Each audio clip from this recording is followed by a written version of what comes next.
everyone! Welcome to my channel. Okay, for today's video guys, ay magpapakain tayo ng Madre de Agua para sa mga alaga nating mga paitloging manok. Okay, itong Madre de Agua guys ay mayaman sa bitamina. Okay, try nating ipakain sa mga alaga nating mga manok.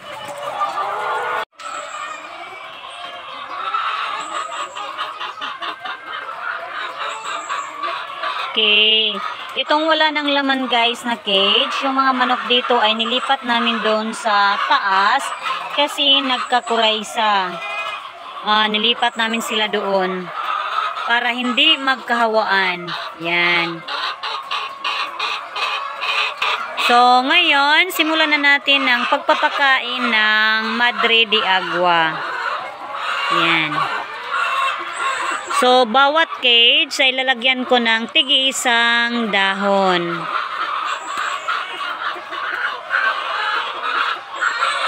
Okay, tig-isang dahon lang guys yung ilalagay kong Madre de Agua. Yan.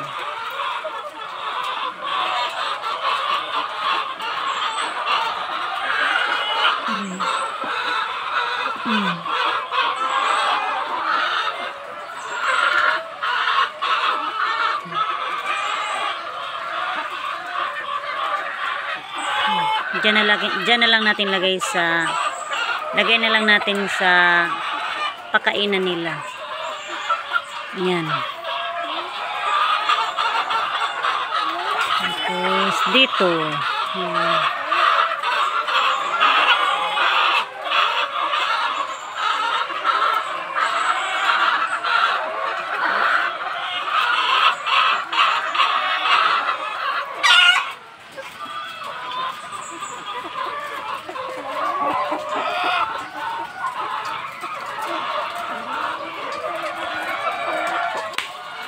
Daming lamok.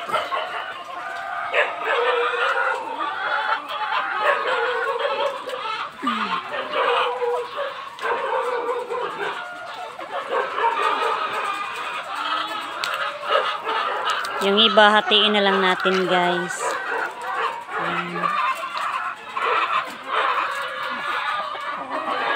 Pag malalaking dahon, hatiin na lang natin. Or hatiin nyo na lang. Pero pag marami kayong Madre de Agua, pwede lang. Yan. Wala naman tong,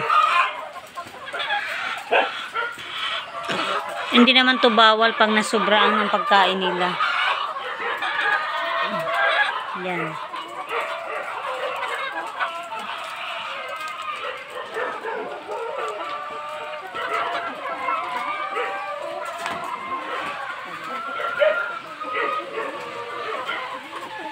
Okay, maulan dito guys sa amin kaya medyo madilim yung panahon, makulimlim.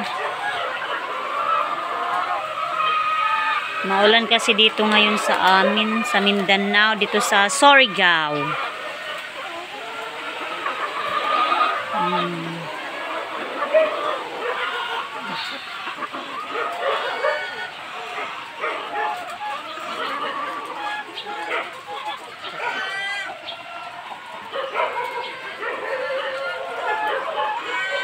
Ingay ng mga alaga naming aso.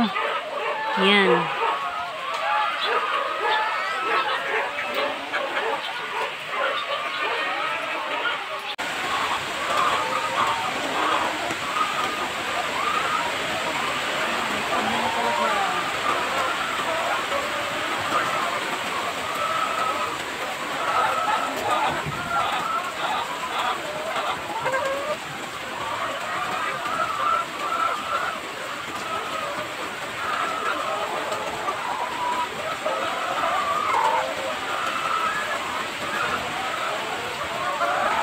Ayan guys.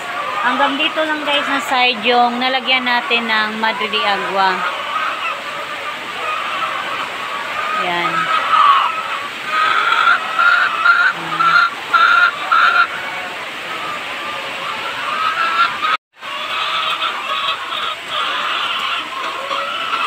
tinuka-tuka na nila guys yung dahon.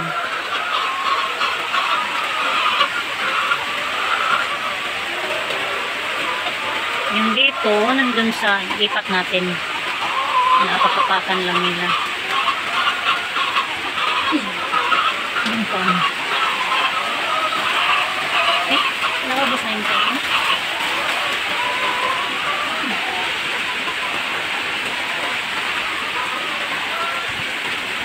Ayan, yung ulan.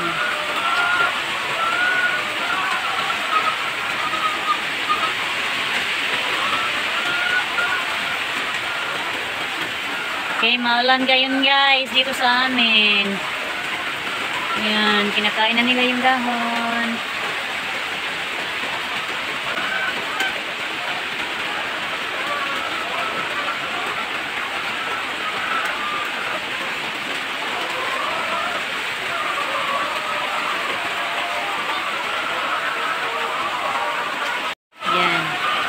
So, hindi pa tayo guys makakuha ng Madre de Agua na dahon kasi maulan. Wala pong payong dala.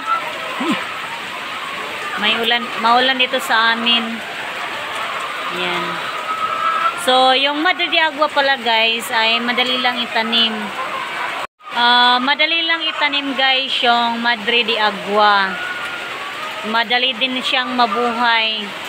So, gusto niya yung sa medyo malamig-lamig na area. Yung matubig na area. So, hindi rin yung nakababad sa tubig. Yung medyo basa yung lupa palagi, yan yung paborito ng Madre de Agua. May mga tanim kami dito, pero kunti lang. Nagtanim na naman ako ulit. Yung mga sanga nila, yung pinuputol ko, tsaka tinanim ulit. Para dumami.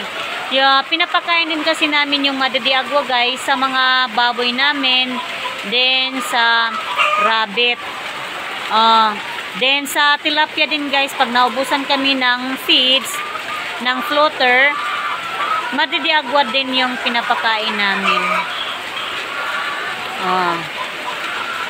Kaya medyo nakatipid naman guys sa feeds yung Madre de Agua. Okay, kaya magtanim na kayo guys, then ipakain din ninyo sa mga alagan nyo, mga hayop.